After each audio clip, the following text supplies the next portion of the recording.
I always start a sentence by saying or like or you know.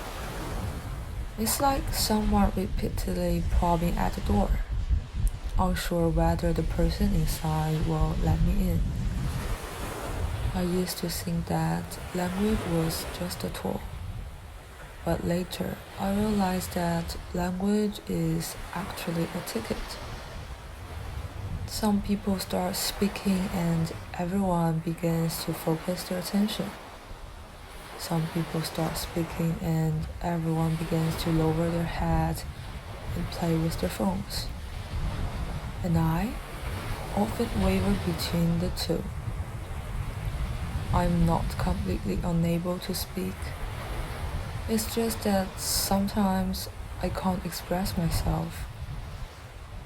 The I in Chinese and the I in English are like two people standing in different time zones.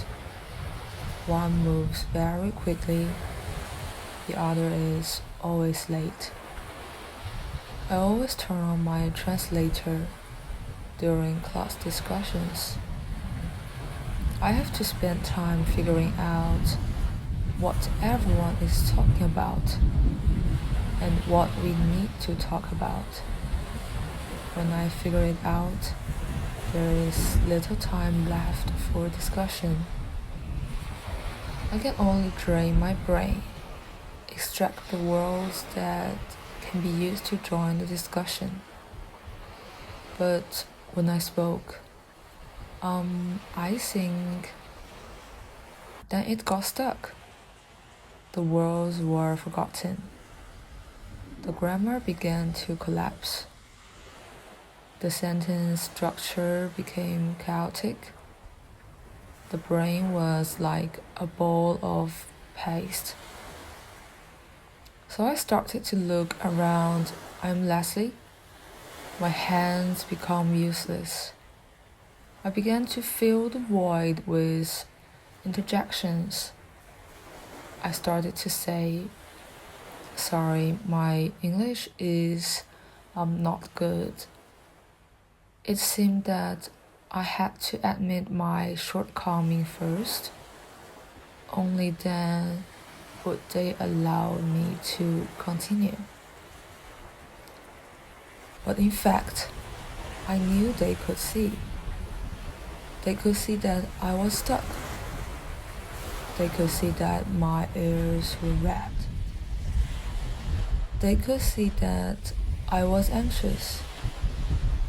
They could see that I was trying to force a sentence out of my body. Sometimes I suddenly think, if people who are not fluent in a language seem to be intelligent, could it be that many silent people are actually just too afraid of making mistakes? Later I discovered that it's not only international students. The voice of many people have to travel a very long distance before they can be heard. For instance, sexual minorities. For example, me. The first time I realized that liking could be classified as right or wrong, I was very young. So young that I didn't even know how to spell bisexual. I began to observe how people spoke. I observed which words appeared, which ones didn't. I observed why everyone always laughed when talking about homosexuality.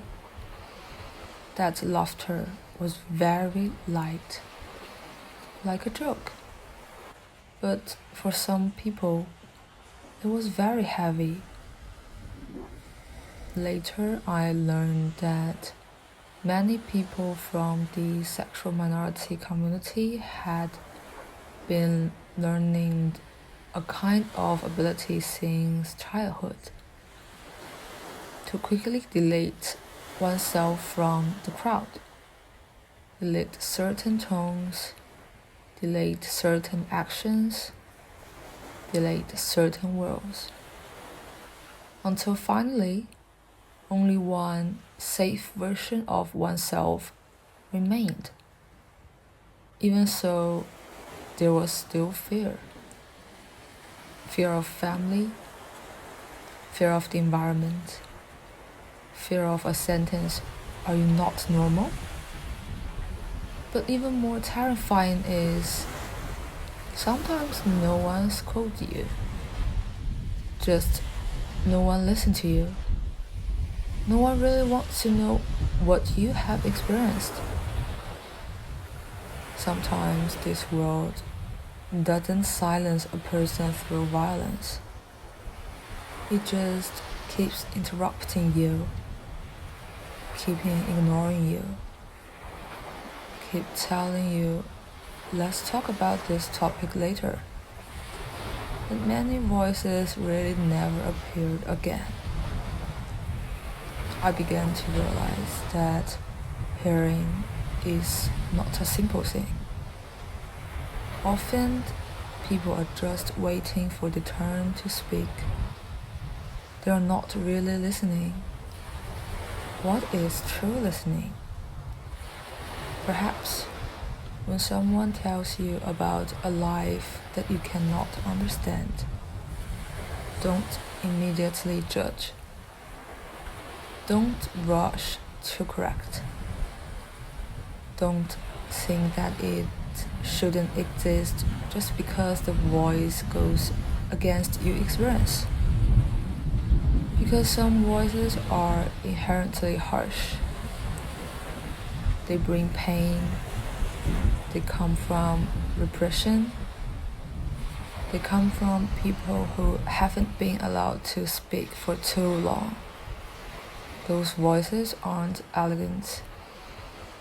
They aren't even pleasant. But they still deserve to be heard. Sometimes I feel like I'm like a person constantly switching channels. The me in the Chinese world and the me in the English world. The me as an international student, the me as a bisexual, the me as someone who is always explaining themselves. I used to try to make others understand me, but later I gradually realized that many people may not have been truly understood even once in their entire lives. I can't represent everyone. I can't speak on behalf of all sexual minorities. I can't speak for all international students. But I want to say, some people don't have no voice. They just haven't been allowed to express themselves completely. And some silence isn't because there's nothing to say. It's just because they have resigned themselves to the fact that no one will listen seriously. So if possible, the next time someone speaks slowly, confusedly, hesitantly, please don't rush to look away. Perhaps he or she is desperately trying to pull himself or herself out of the silence bit by bit.